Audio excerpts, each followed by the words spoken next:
Built-in e um set. Ele anula declarações ou valores de variáveis ou funções. Falando agora sobre controle de fluxo.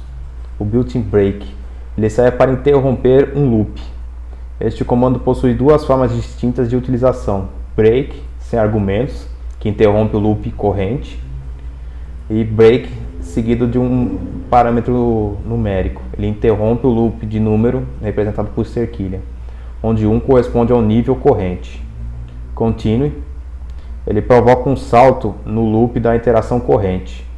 Este comando possui duas formas distintas de utilização. Continue, sem argumentos, que ele salta para a próxima iteração do loop corrente, e continue seguido de um número, um parâmetro numérico. Ele salta para a próxima iteração do loop de número, representado pela cerquilha. 1 corresponde ao loop corrente. O built-in exec.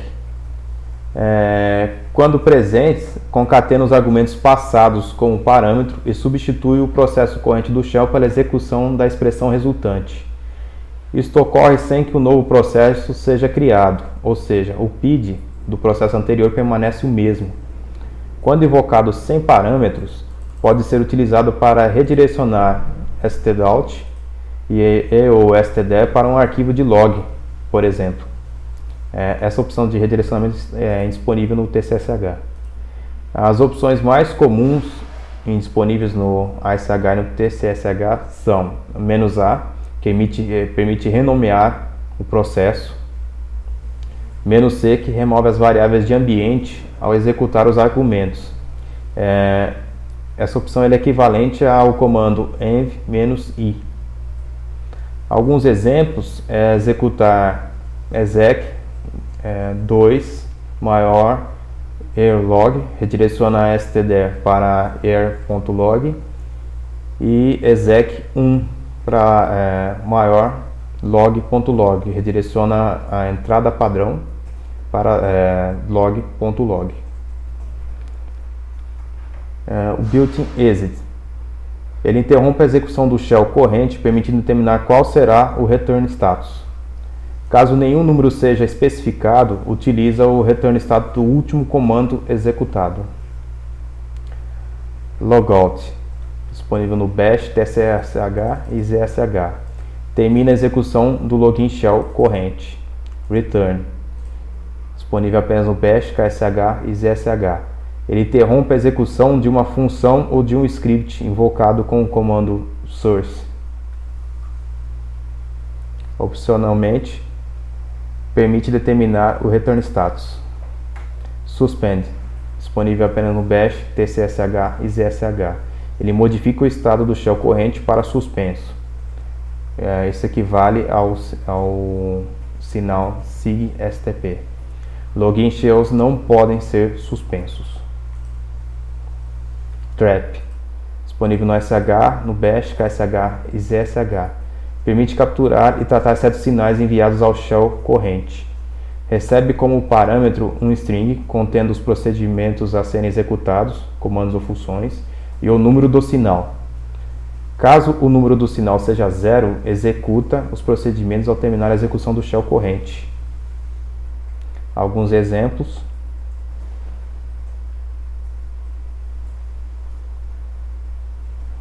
"-c", no trap, passamos o "-0". Quando ao término desse shell não interativo, é executado o comando determinado.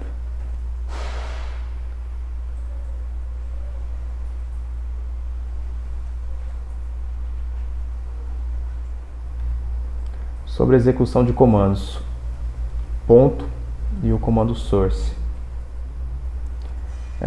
Os built-ins ponto e source são muito úteis na modularização de scripts, pois permite a importação de outros scripts no shell ou script em execução. O comando source é mais legível, mas não é SH compatible. Observações: no KSH, o comando source é um alias para os comandos ponto,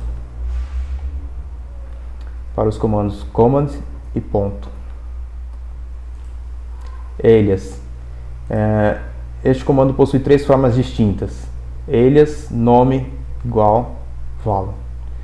onde name é um nome válido qualquer, inclusive comandos pré-existentes, escolhido para o alias, e válidos são os comandos a serem invocados quando o name for chamado.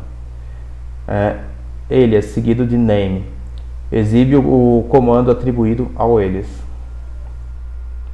Alias sem argumentos lista todos os alias definidos no shell corrente. Algumas observações. No TCSH, a sintaxe para a definição de alias não utiliza o sinal de igual, como neste exemplo aqui. Para inibir a execução de um alias definido com o mesmo nome em um outro comando, basta precedê-lo com uma contrabarra. Aqui nós temos alguns exemplos de funcionamento do alias. Foi definida uma variável, atribuída a ela o valor 10. Foi criado um alias de nome cmd para exibir o conteúdo dessa variável. Em seguida nós executamos esse alias e vimos a execução desta variável.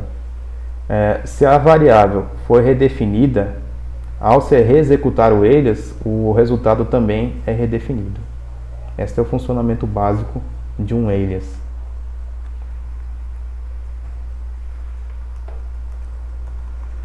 Testando na prática, nós temos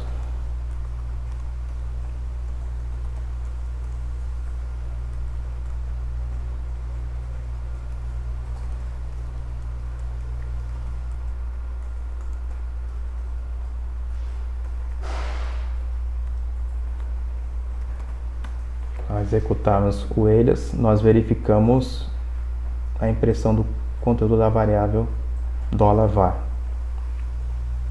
Se redefinirmos em outro ponto o valor desta variável e executarmos o alias,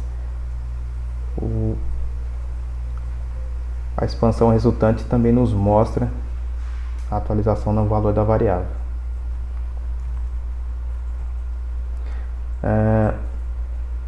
O built-in chamado built-in, disponível no TCSH. Ele recebe como parâmetro um shell built-in e o executa. Ele é útil para estender built-ins pré-existentes por meio de funções criadas com o mesmo nome.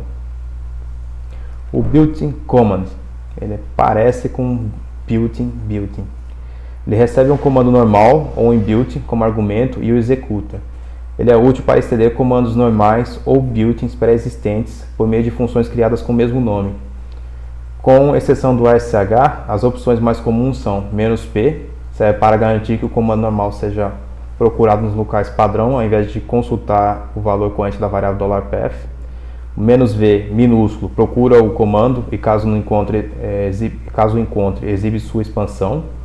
E o "-v", minúsculo, modo mais verboso da opção "-v".